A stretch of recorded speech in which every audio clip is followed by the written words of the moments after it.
Before we they did it again now. let's bring in Oh, she's here. Sister Sochie, and because she's here, so we might as well bring. She was waiting patiently while we were discussing. Here she is.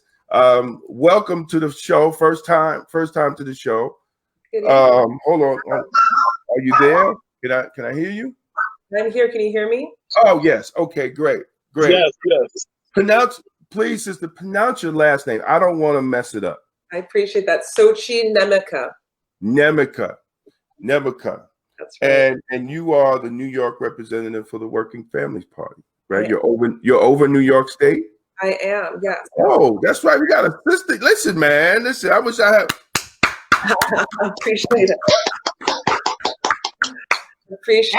That's pretty impressive. That's nice.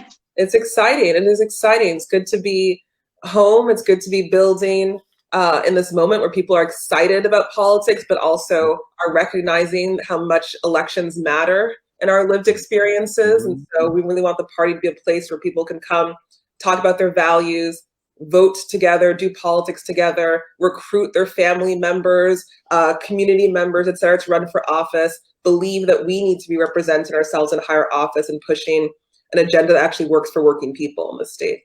Great. Thank you for coming on the show. We've been trying to get different parties on the show for a while.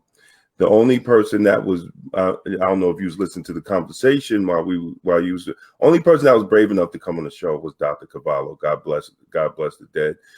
We could never get Reggie Lafayette to come on the show. We could never get Doug Colte wouldn't even touch a phone that had our number on it. So we but he wouldn't know parts of us. Yeah. Now nervous. I'm like, I said, now you're making me nervous. I'm sorry. I still thinking that they were at some function and Damon walked up to Doug Colte and said, "Let's take a picture together." And Doug was like, "Nothing good can come from this." Yeah, but and I'm glad that you're on, because a lot of times we always hear about the two major parties, the Democrats and Republican Party, and especially in Westchester County. We do not often, and you're a Mount Vernon resident, correct? I am. That's all right. Let's say Mount Vernon, people that are listening from Mount Vernon, you have a working family party, the state that represents the state in your city. So you have an alternative. Yes. So let's talk about the minor parties. Yeah. Right. And how is it easy, or how hard it is to get people to understand that there are other parties that actually look out for their interests? Yeah. I think what brought me into the party, what brought me into politics generally, is that, I'm the daughter of Nigerian immigrants, right? I was born and raised in this country.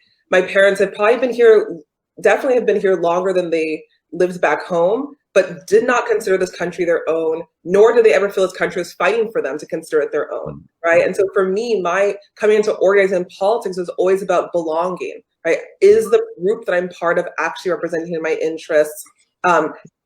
Am I able to shape or influence the agenda? I think in particular, we're seeing now Black women across the country.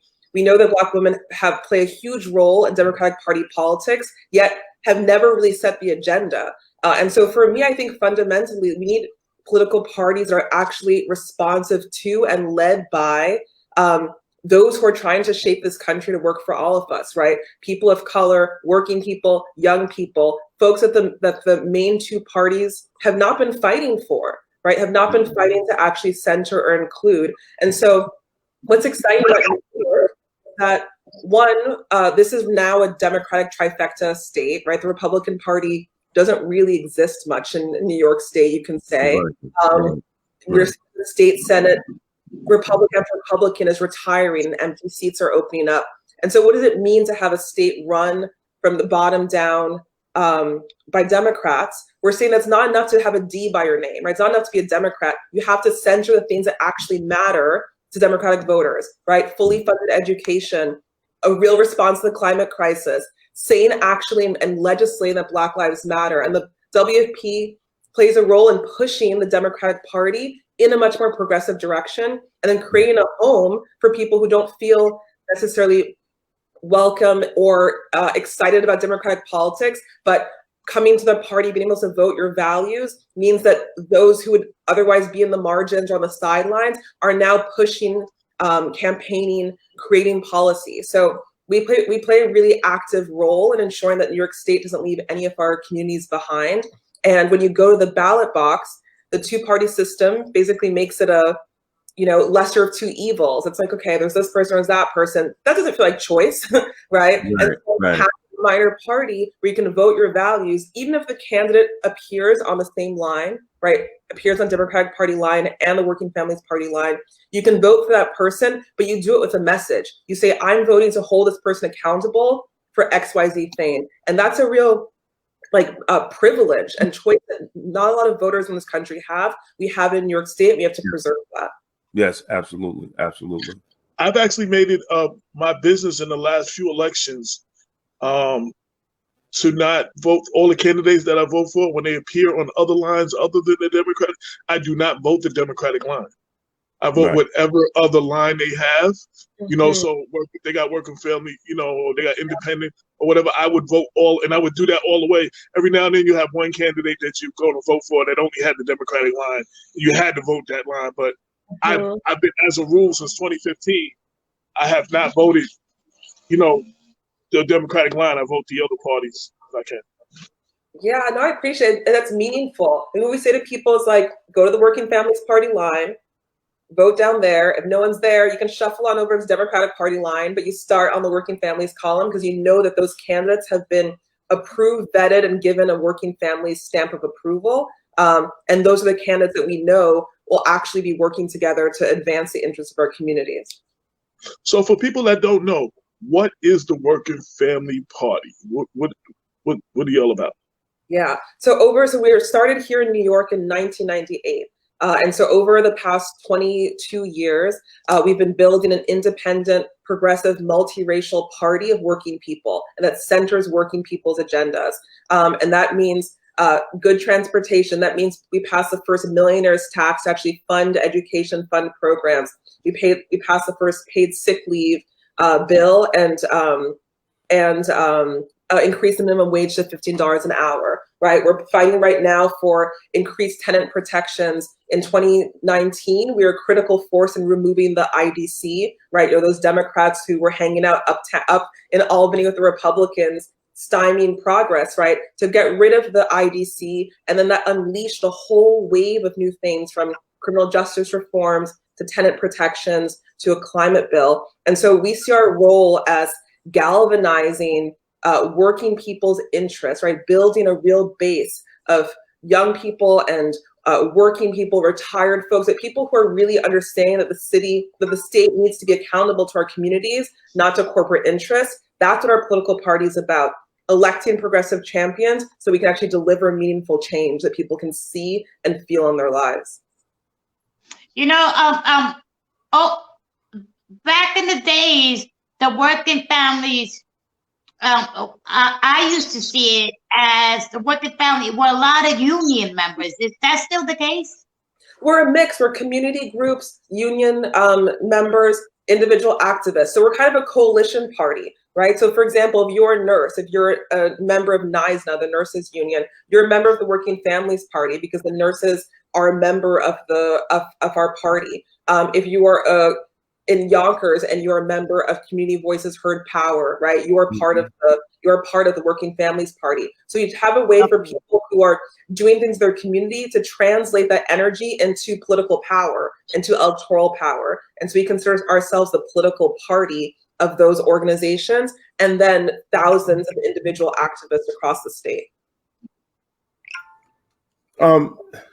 So what is your take on what's they're discussing now in increasing the number in the governor's election to have a state party from 50,000 to 150,000?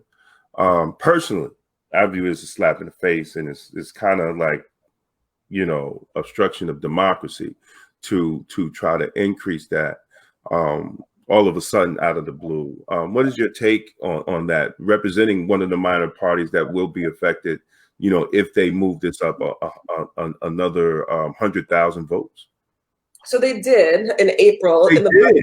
They did. So they snuck it into the budget overnight in April. That's what I'm talking about. Yeah. In the middle of the pandemic. Yeah. And basically increased, as you said, from 50,000 votes every 4 years to 130,000 or 2%, whichever is higher, every 2 years. And so the first contest right now is this month, right? Before this general election, we are all facing a much higher threshold to qualify as a party. So we're right now, the WFP is trying to mobilize the hundreds of thousands of New Yorkers to vote on our line, to vote for president. We've endorsed Joe Biden and Kamala Harris, knowing that we have to do everything that we need to do to defeat Trump. And we also need to make sure we push them starting day one to ensure that they move our country in the direction that we all need. And so we're urging New Yorkers to vote on our line for president. And that gives us the votes necessary to ensure that we have our ballot line. We can still continue to fight. Basically, I feel like it was an unnecessary change that was a reflection of political power that was existing outside the Democratic Party that some folks maybe feel uncomfortable about, right? That's what politics is about. We create a little bit of a threat, and this is meant to make it harder for us to operate. But we know that so many New Yorkers support our agenda. We know that voters are looking for a way right now to actually have a choice in this option, right? To really signal that as we're facing the really hard crisis, we're coming out of the unparalleled crisis of our generation, that politics play a big role in getting us out of it and ensuring we actually all can recover. And so our ballot line is a place where people can vote, vote for the front lines, right? Vote against austerity and actually demand that Albany responds and answers to all of us. So that's this year, this November. It's essential that folks vote on the Working Families Party line. So well, I'm glad to hear y'all got the presidential.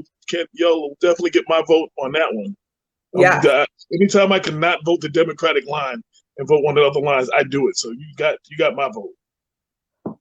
I really didn't think that these knuckleheads will pass that. Like that's what I was talking about. Right, because when you were saying it, I was like, nah, they ain't past that, man. Yes, they did. Yes, they did. So every 2 years. So it's every 2 and every 4. So every 2 years now. So president this year and 2 years gubernatorial, and then president the 2 years after, and the 2 years after gubernatorial. Really? Yeah. Really? So we're gonna make sure Black Westchester, any state representative, and this is probably, we won't see many state representatives on the show from now on, right? I'm going to ask them, why did they do it? Right?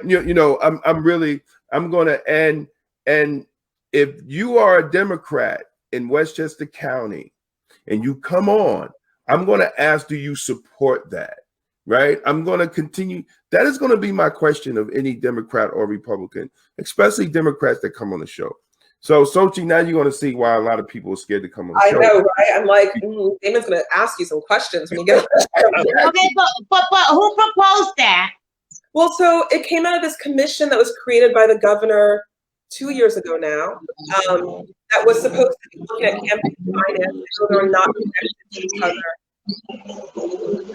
At all. Background noise. Wait, we can't hear him. Okay, go ahead. This commission proposed this, a commission that was not elected or as appointed members who proposed it in December. And we filed a lawsuit and was victorious in our lawsuit. This was an unconstitutional delegation of authority, right? So the courts sided with us in February.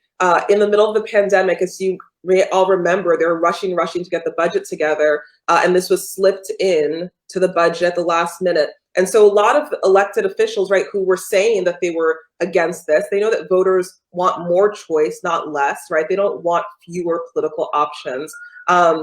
It was put in a pandemic budget that people were forced to vote up or down, and voting down would mean voting down for money for health workers, down for schools, et cetera. So it was really an impossible bind for people. And we thought fundamentally as the party that we needed to figure out how to both fight it in court and then just mobilize as many New Yorkers to the ballot box. Like that was where the real fight needed to happen, was right now with New Yorkers coming together and saying, we need our political parties.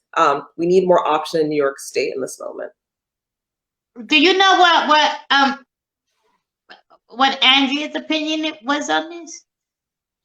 So, I mean, in conversation, she's supportive of the party. I mean, the party has played a really important role in strengthening the Democratic conference, right? The IDC that we talked about before was directly undermining the power and the leadership of the Democrats and of Senator Cousins in particular. And so we've had a good working relationship when it comes to political power. We may be on different sides when it comes to certain legislative issues. You know, the party right now, for example, is really pushing to ensure that we tax the ultra wealthy in this moment, right? When so many folks are suffering in this crisis. But fundamentally, many voters who don't consider themselves Democrats, don't consider themselves Republicans, will vote on the Working Families Party line, and that often helps Democrats. And so there is, like, we have a collaborative relationship when it's in the interests of, you know, shared values, and then we play a role and create some amount of tension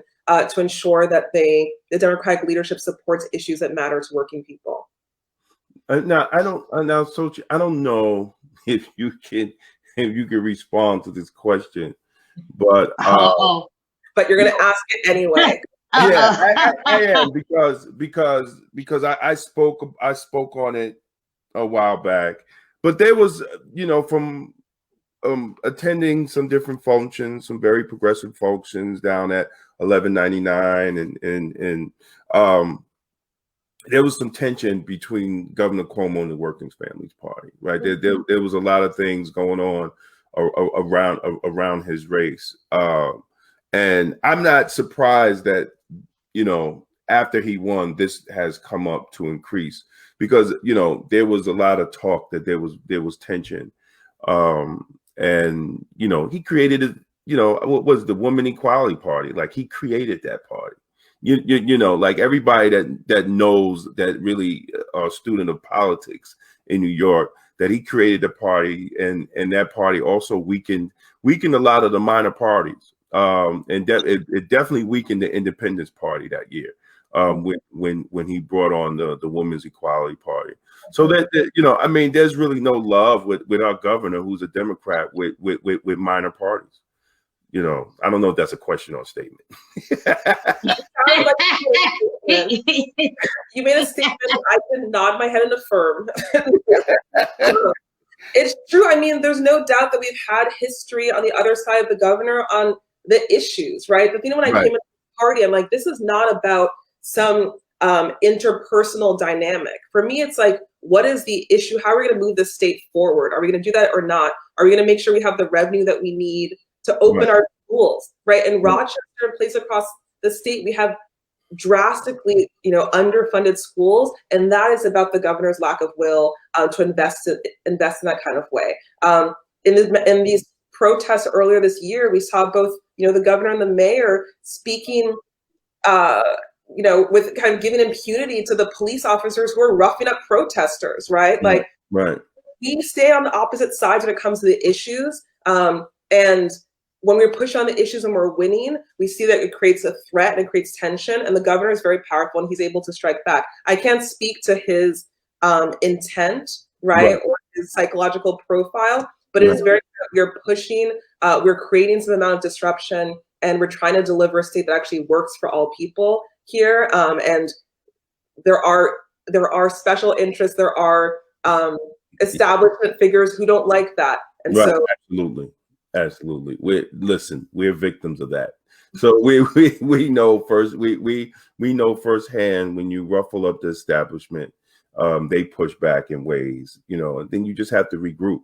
But I definitely, I'm definitely happy. Wait, hold on. Latanya says the Women Equality Party usurping other political parties that benefit people of color and our movement is nothing new. The women's rights movement was a direct challenge to the civil rights movement that sought to divide women of color from our movement. Yeah. What's up, Sister Latanya? Thank you for watching. No, And yeah, I mean, it's a constant fight. It's a constant struggle, but we continue to have to do it. I'm very upset that they passed it. I really didn't know, man. Yeah, no, I mean, this year, obviously, how much has happened this year, right? We're all reacting. This world has changed so quickly. And so I'm not surprised that you maybe didn't know about it, but now we're just urging people to vote, right? To get out to vote and vote your values in this moment. Go on the Working Families Party line and join. I'm so excited to be in a political party where my values don't have to be disconnected from a plan to win, right? Democrats say they value the things that matter to all of us, but yet they appeal to moderates or corporate interest or whatever in their strategy. We need some political parties and some homes where we can be our true selves and actually have a path to win. And that's what we're building. We have new leaders now where I grew up, like Jamal Bowman is our congressperson, right? That is meaningful, transformative change. He's going to change this country from this seat right here in Westchester. Mondaire Jones, just a little bit further up. What does it mean to have this new Black leadership coming from right here in New York State, completely shifting this entire country forward? This is the moment that we're in, and that's what the Working Families Party is supporting. We support folks that the Democratic establishment tells to sit down, wait your turn, you can't win. We see that. We see further ahead, and we take some risk because it does pay off. Now, does the Working Families Party work behind the scenes in Democratic primaries? Yes. Yeah, I just wanted you to say yes.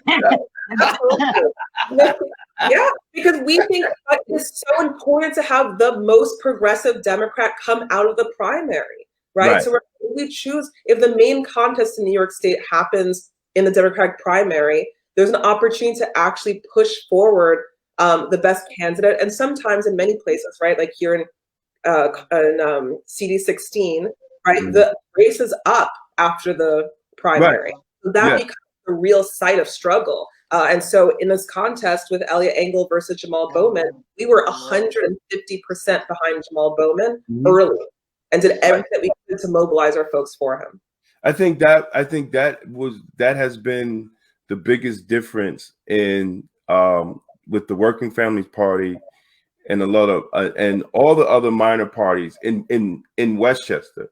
I know that the Independence Party in the 5 boroughs, they were separate from the state because you had Dr. Lenore Fulani and other people, and they worked in the primaries. They made sure that the disenfranchised people that didn't identify with the Democratic Party in the 5 boroughs, followed their lead on who to go to in the Democratic primaries, and I saw that from the Working Families Party, in this primary, how they were out there on the ground, pushing who they wanted, and that's great. I mean, look, that's great strategy because I've seen it with Fulani, right? She's one of my mentors, so I learned a lot, from Dr. Lenore Fulani, dealing with minor parties. So that's the first time I've seen it in Westchester, right? I always see it and I used to wonder with the Independence Party, I'm like, yo, y'all don't, Doc had his own way of doing things, but I always thought, in the primaries that, should be more ground roots involvement, with the minor parties, with those that maybe didn't want to join the party, but still understood the values and understood, and you had a voice with them, and I saw that with the Jamal Bowman and the Mondaire Jones election, and which the establishment, got blown away. Absolutely. That was a real coalition. They won pretty definitively, right? It was not a squeaker. It was a real, it was by building a broad base of supporters and speaking with the same message to everyone. I think that was what moved me so much, especially living in this district. I'd get mailers from our incumbent that were targeted to me, I guess, a Black woman, a young Black woman, maybe, and see my neighbors. I live in a co-op building.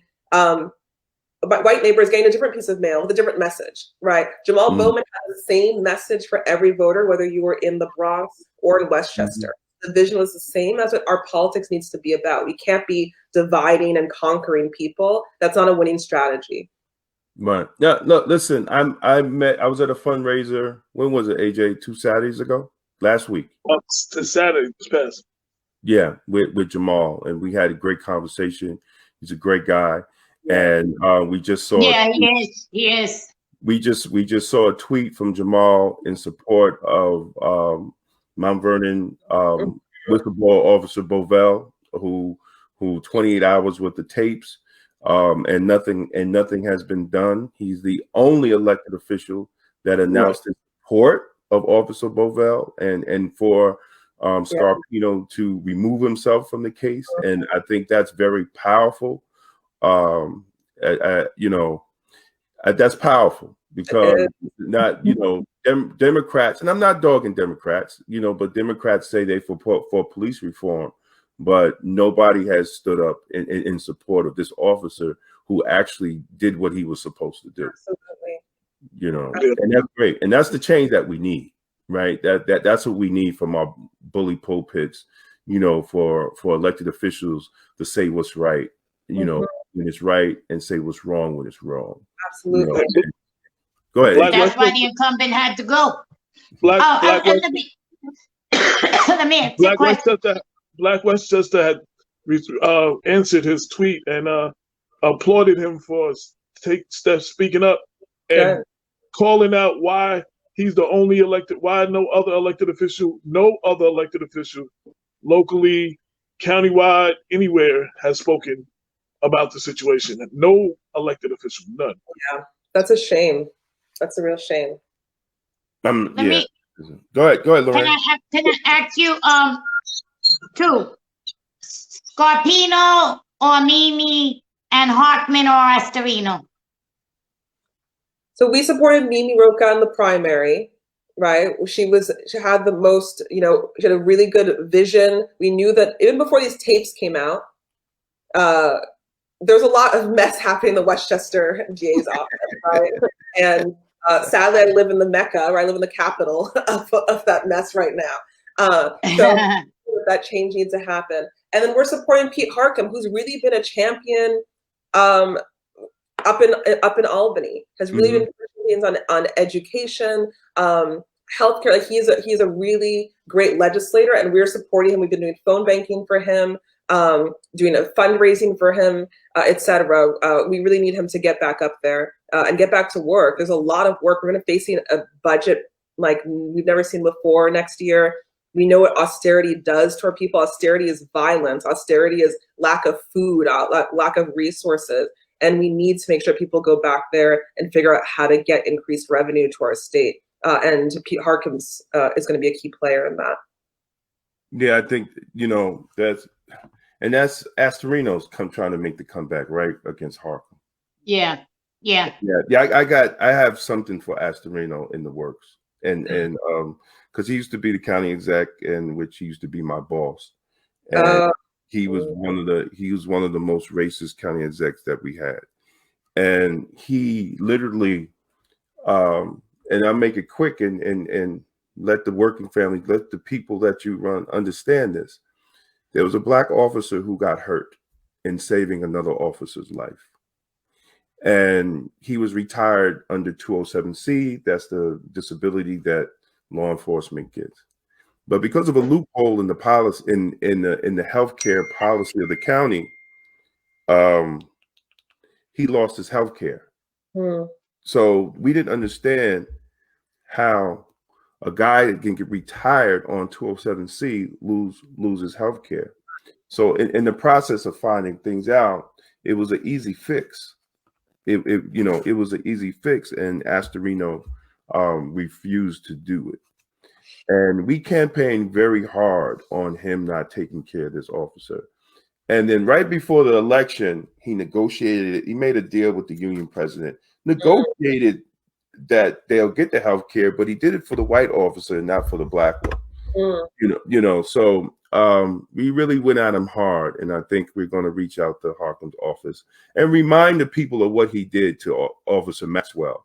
That Maxwell had to fight over 8 years to get his health care, and he didn't get his health care until Lattimore came in.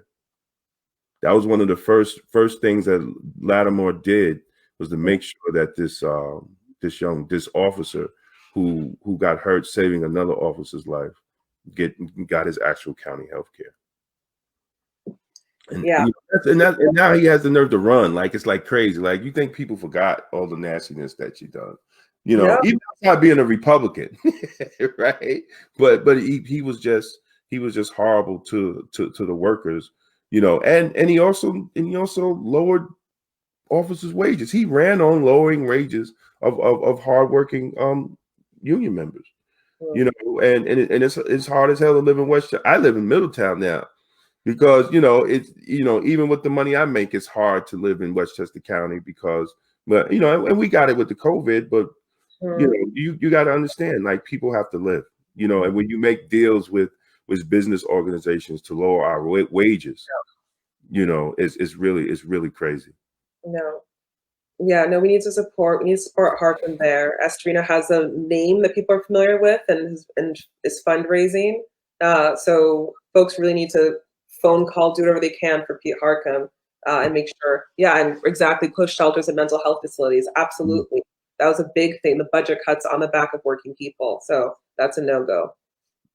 I didn't know that neither. That's another thing we could discuss. When you're talking public safety, you're talking with the issues of mental health facilities and even shelter. That affects the public safety in communities of color and poor communities, as well. So I mean, to send him back to Albany is a no-no. Is a no. And not only that, he's a little bitch. What? Seriously, he is. He's one of the ones, like for example, I tried to sell a mask for Black Westchester, and he had like 3 people tell me that no, because I talk shit about him.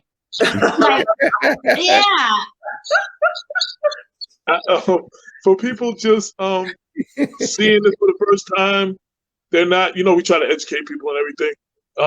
If they wanted to know more about the Work and Family Party website, how did they do that? Where would they read that, or where would they go to? Absolutely. You can go to votewfp.org, and that's where we have a lot of information about the general election. It'll be a sample ballot, ways for you to get involved. So that's votewfp.org, and then workingfamilies.org is our national website, has all of our information. You can follow us on Twitter at NYWFP. We're on Facebook at New York Working Families Party, and I would give you my email address, but I'm not sure how many people are on. So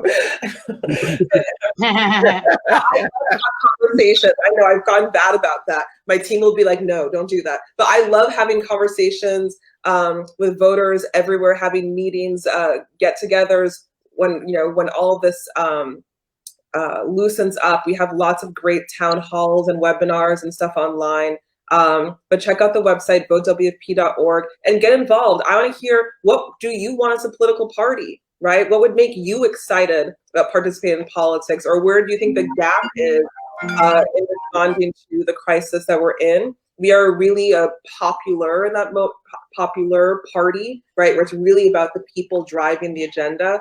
And so I'm hungry for that energy and for people's, vision about where our state should be. What do you think about, we talk a lot on the show about the need, like they don't teach civics in school. So then we have a lot of adults that don't understand, so they can't even teach their kids. And the need to teach civics in school into our community. What do you feel about it? Yeah, no, that's hugely important. right? People need to understand how power works, right? How they can participate in our democracy, right? It's not a coincidence that we're not taught civics in school, right? It's very much designed to not give us pathways to participation. And so we do, I mean, it's funny, it's like, I guess we can think of it as remedial civics education in some ways, right? Where we talk about how are these things related. When we're thinking about the COVID crisis, we did a teach-in with people about our healthcare system and how that's connected, and and why did our hospitals fail, and what does essential work really mean, and who benefits from it and who's left behind by it. When people were talking about defund NYPD, we had a teach-in about understanding the roots of community safety versus policing. When is policing harmful? What are real alternatives to a harmful police system? When we're talking about abolition, right? What does that mean? It means redistributing, moving money from bloated police budgets and putting it into things that we know actually make people safe, like mental health care, like domestic violence responses. So we think it's up to us, if we want informed voters, to give people the skills and give people the worldview to help make those decisions. Is there anything we haven't asked you that you want to let people know about? Somebody asked, is there a working family party in Rockland County? There is. We have Westchester and Rockland chapter. Anyone who wants to get involved, I mean, you can find me on Facebook and send me a message there. I'm more than happy to connect you into our group. Right now, people are trying to form a CD16 Working Families Party chapter, so that would not be where Latanya is. But people, it's grassroots led, so people spin up chapters and clubs, and they're like, we're Working Families Party, Ulster County, and then they get together that way. But we do have a crew of people in Rockland County that I'm happy to connect folks to, and people can look online for information. David Schwartz is still fighting. How do they learn about local WFP? David Schwartz is a Westchester leader of the Working Families Party, a founding member, and has really been holding down the Westchester chapter. And we need to invigorate that. We need a lot more energy in that chapter and across the state, right? Having people really do politics together. So I would say, I want to urge people to vote and to understand the role that fusion, right, plays in New York State. It means that you can vote for someone on the Working Families Party line, and that vote still adds up to their total. So if you're voting for Biden, Kamala Harris, you're not spoiling. You're not exactly. It's additive, and that's really important. It means that you can vote your values and not spoil in an election. And so we're urging people, whenever you see a Working Families Party candidate, in particular this year on the presidential line, to vote Working Families Party. I don't know if this is probably even relevant anymore because of the fact they increased the numbers of the minor parties. But I know for a while there was a big push to have open primaries. And especially in New York State, I know Dr. Fulani and different people from the city were big, and even Schumer had came out with an op-ed at one time in supporting open primaries. As is the Working Family Party in that position too, that it should be open primaries? I mean, right now we're basically in a one-party state. Right, exactly. So we need to figure out a way to invigorate people's participation in all sorts of ways, right? So New York City this year is experimenting with ranked choice voting for city elections, right? You order your candidates in order of preference. You're not just choosing one. You're saying, this is my number one, this is my number two. You're right.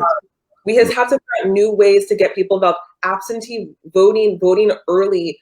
Like, those are not things that we should just be figuring out now in 2020, right? We need to figure out ways for people to be able to vote, where they work, maybe lowering the voting age to 16, letting non-citizens vote, right? What are the different ways, if you have residency, what are the different ways that we actually can get people to feel active in our democracy? We should not be having rigid structures in this moment, especially when voter participation is so low. Like 30% of Americans regularly vote. That is not actually what we create a robust democracy. And so we have to figure out all of the ways to reinvigorate. Minor parties play that role, ranked choice, multi-member districts are all sorts of cool democracy tools people are exploring, that there's no reason why we're relying on the same tricks we've been using for the past 200 years. Right. You know, what's funny when you said a one-party state, it's the government that breaks up companies that when they become monopolies, and the Democratic Party has become the monopoly. You know, if it was a company, they would break this up because they would be a monopoly. Like, yeah. But you know what? And to be honest about that, I think that after we get past this Trump era, especially here in Westchester, because Westchester is very conservative. Like, people don't really understand, right? They're very conservative. I think after we get past this embarrassment of Trump, right, and it gets behind us, I think people are gonna start going in their own corners again, right? And then we're gonna be back in actually politically, fighting for things, because sooner or later that stigma that Trump has put on the Republican Party is gonna wear off. Right. And then what do we do? Because people didn't think Astorino was going to win. Right. And I remember, people and I'll be honest, we supported Astorino because Spano didn't give us no raise. Right. I knew Astorino was going. And you're right. And a lot of people supported Astorino when he came in, but then he jumped on the Trump bandwagon and just went cuckoo. We was like, dude, like, who is this guy, right? But once the whole Trump stigma wears off, it still has to be a plan. Like, we can't take it for granted that these people that were usually in the middle and they were going Republican in Westchester, but now because of the embarrassment from the White House, you're right, they're going Democrat. When all this is over, they're going to go back in their corner. Lorraine? Yeah, I know. I raised, because I'm one of them. I was a Republican for 20 years, and then damn Trump, and now I didn't have a choice. I had to change. I couldn't. But I'm gonna be honest with you.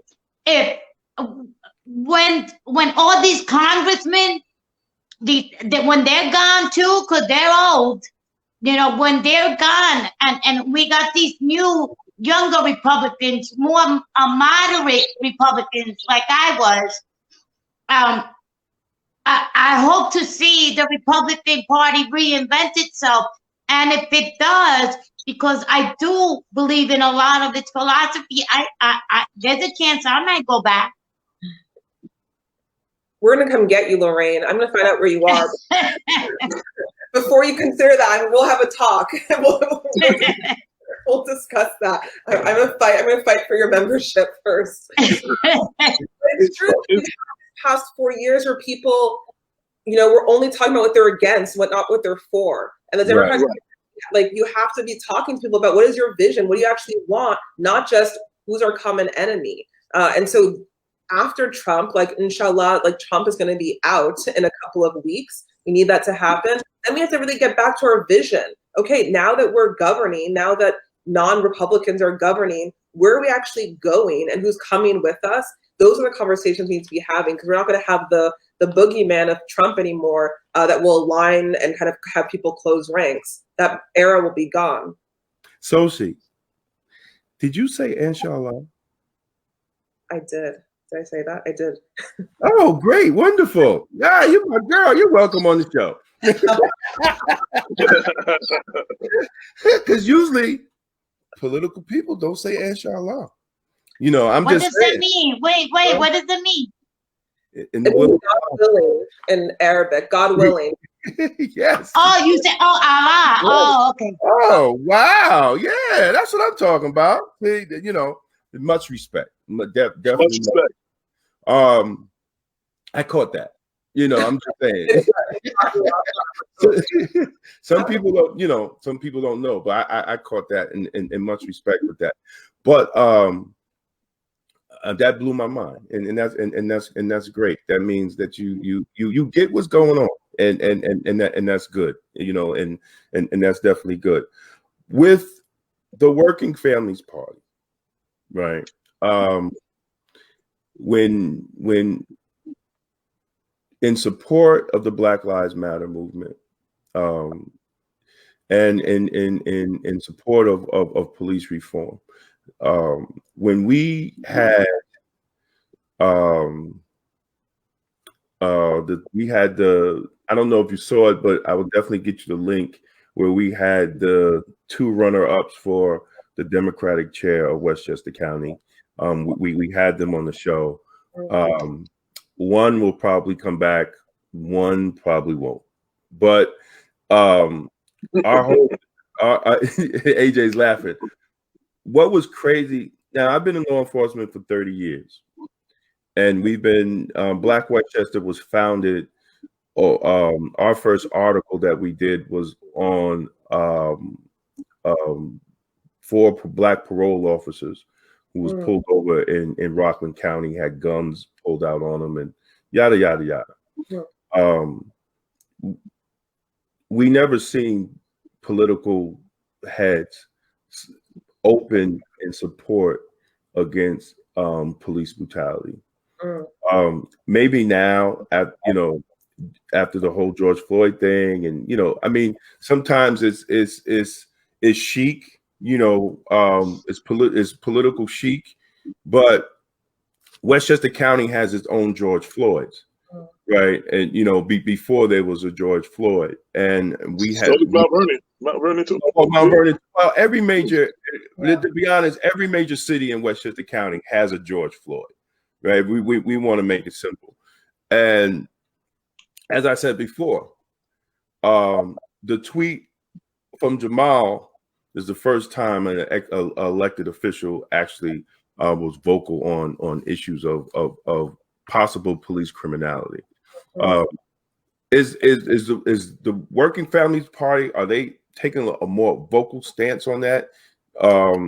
Because I think that's what's needed. It's really needed, because a lot of the victims in Westchester County, which I have an unfortunate pleasure to work hand in hand with, and be with a lot of these families. They do not get the necessary support from those in power that control legislation, for accountability. I just want to say that. Absolutely. No, I'm proud. I looked at the tweet while you were talking, the Jamal's tweet. I'm proud about that. And what was so meaningful too, when after George Floyd, the tape was revealed, and Jamal's still campaigning. It is a big difference just when you're talking to Black voters, when you're talking to folks, and you don't have to translate to the person coming to your vote about what it means like to be brutalized or scared of the police, right? We need more legislators who just have lived experience and clarity about what people are going through, because that will affect how they legislate and lead. The party is unequivocally on the side of Black lives. It's not a tagline. It's not that we're going to brand our merchandise. No, up and down is both in terms of Black leadership that is important. It is in terms of budgets, right? Because budgets are moral documents, and budgets are single-handedly responsible for holding back a lot of Black communities, and also giving a lot of impunity to police departments, right? There are bloated budgets. We can see there might be a role for policing to play, but we need to reduce the size, the scope, and the reach of police departments if we actually think that Black Lives Matter and that Black communities need to be safe. We have to reinvest it in things that actually keep Black communities thriving: good schools, job supports, mental health supports, domestic violence, all of the things that we know that the police should not be responding to. We need to create the right institutions for that. And the party is 100% on that program. At the national level, we started something called the WFP Justice Fund, which is a PAC that supports local electeds who are running on a strong Black Lives Matter platform, right? So it sends money and dollars to those local electeds who will be candidates championing racial equality in real ways. And so We think we have to put our money, our program, our resources where it matters. We can't just, show up in kente cloth and take the shade of anyone. But that is not actually the response to the crisis that we're in. And so we are building a party that will actually meet the moment that we're in right now. I like that. I like that too. Yeah, whatever we can do, and we're making this public because a lot of people watch our show when we're not live, so we can't see that they're watching. So whatever we can do, from Black Westchester magazine and our platform, whatever we can do through organization I belong to, Blacks in Law Enforcement of America, or the National Association of Blacks in Criminal Justice, whatever we could do to assist the Working Families Party in their reform efforts, of the political structure and in the criminal justice. I'm currently on the reform panel for the county exec. And we're doing, and I think we're going to have a great product once it's published. I think I'm on the policy and procedures committee, and I think we're gonna create a great product. We're definitely. I think people will be proud of George. That the product that's going to come out of this committee. I don't know if you know Mayo Bartlett. He's local civil rights attorney, defense attorney. That's someone you need to talk to too, right? Those are people. Kenneth Chamberlain Jr., the Westchester Coalition of Police Reform. Those are the people definitely you guys need to talk to. And Latanya Baptiste Young, who's watching, who's out in Rockland County. That's someone you definitely need to contact with her. She's a wealth of information and she's a good person to know and a good lawyer, definitely. Right. So,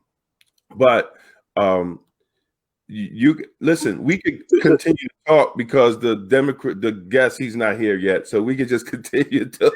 I wanted to add too. We want you to know that you have an open door. This is not. I don't want this to be the last time you come on the show.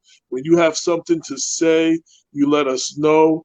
And also, I don't know how you feel about writing, but if you just have the urge to want to write something to educate people about voting or civics or speak to a certain issue of our political system, I'm always looking for contributing writers to write editorials on. Especially, we have to use this to educate as much as possible. We expose corruption and hold people's feet to the fire, but one of the main things we started this for, and the radio show as well, is to educate our listeners and our viewers, make more informed voters and let people know what their rights are and what power they do have, because the people with the power don't tell them this. You know what I'm saying? And a lot of people feel powerless. And there used to be a show that I used to like to watch called Leverage. And it was like all the corporation people have the power. And this was a group of people. They were ex-cons and con art and all this stuff, but they would provide the leverage from the regular person to these big people, these big corporations. I think we are that leverage for people. I like that analogy. Yeah. Sorry, AJ. No, go ahead. Who's the county? Who's the county chair and the Yonkers chair? The Working Families. Oh, so we don't have we're not structured in that kind of way. We don't we have chapters and we have clubs, and then we have a state committee that's statewide, and that's how the structured. So we don't have county. We don't have leaders in that kind of way.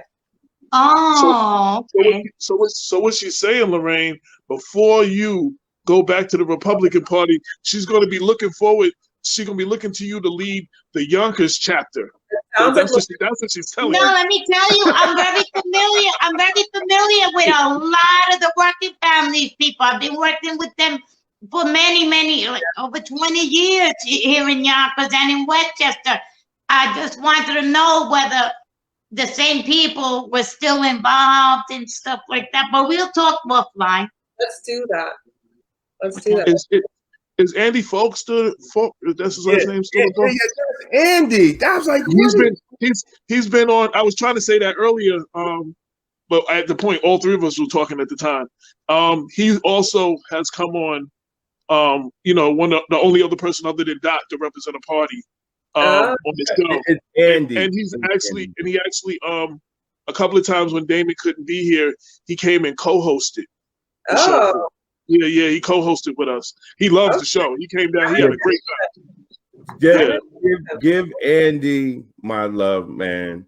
When he came on the show, he used to piss Lyndon Williams off. I never understood why. Like, Lyndon would be so upset that Andy was on the show. I'm like, yo, dude, like, it's our show. You can't comes on our show. But, and Andy was always a friend of the show, and he used to come on and give his analogy of what's going on, and I talked to him a while. I think he was working for last time he was working, I think in Albany, the last time I talked to him. He was working like Cahill, but yeah. Mm-hmm. Yeah. That's the last time I really had a talk with Andy. He was trying to get me to interview for some jail up here or something. I was like, nah, I'm not going nowhere right now, but he's a good dude. He's a very good dude. He has a warm heart, and he believes in the people and in the people having power. Definitely. And he's not afraid to say it. He definitely fits in perfect with us. He says what needs to be said, boy. He's not afraid to say it. Andy would piss people off, but it just be funny because I get, I'm not on the show. I'm doing whatever I'm doing, and I get text messages. What's Andy? And I'd be like, yo, hey, listen, that's how he feels. Respect it, He is. He speaks truth to power. He organizes, brings people in. He's good. He's good people. Yeah, absolutely. Do you work with folks like Lupacani? I don't. Tell me. Lupacani Union, Teamsters, editorial, AFL-CIO. There are there are a lot of folks I may not have met yet in my tenure, but yeah, we do work with Teamsters. We work with also the Hudson Valley Area Labor Federation, so all of the kind of Westchester and Hudson. That would be all of them. Yeah. Okay. And so we do work there. Our one of our officers actually works for the Hudson Valley Area Labor Federation. Sandy Oxford is an elected officer of the Working Families Party here. Sochie, I just got a text. You have to hop off. You have a call. I got somebody text me. My cousin. Yeah. I was gonna be like, let me pour myself a glass of wine, just hang out. You're welcome. Listen, you're welcome back. Anytime. I understand you're a busy lady, and I got the text that I heard my husband saying that my kid is my turn to texting you. I'm coming. Last words as you leave. Leave us. I do want to say thank you all so much. This is so much fun. I want to do this again. Absolutely, please. And Black Westchester needs to turn out. We really want people to vote on our line this fall, and then to continue to build with us, right? As we said, after Election Day, it's not the end of our movement, right? Even if Biden and Kamala Harris wins, we know we still have a lot of work to do to shape this country in a different way. And so come join the party, help us do that together. But really excited to just build and be in solidarity with all of y'all. Thank you. Thank you for coming, and you're welcome. Anytime. The person that texts me, they could just set up a day. any time, and you're welcome. You're welcome on the show. We'll our doors are open. And you can get my It was a contact pleasure to information. meet you. You can get my contact information from Damon as far as any editorials, anything. Yes, I'll send that out. And anybody wants to write anything about what's going on and from the Working Families Party, please send it to us, and we'll get it up online and in the paper. We'll do that. Okay. Be well. Thank you so much. Have a good weekend. All right. You too. Bye. You too.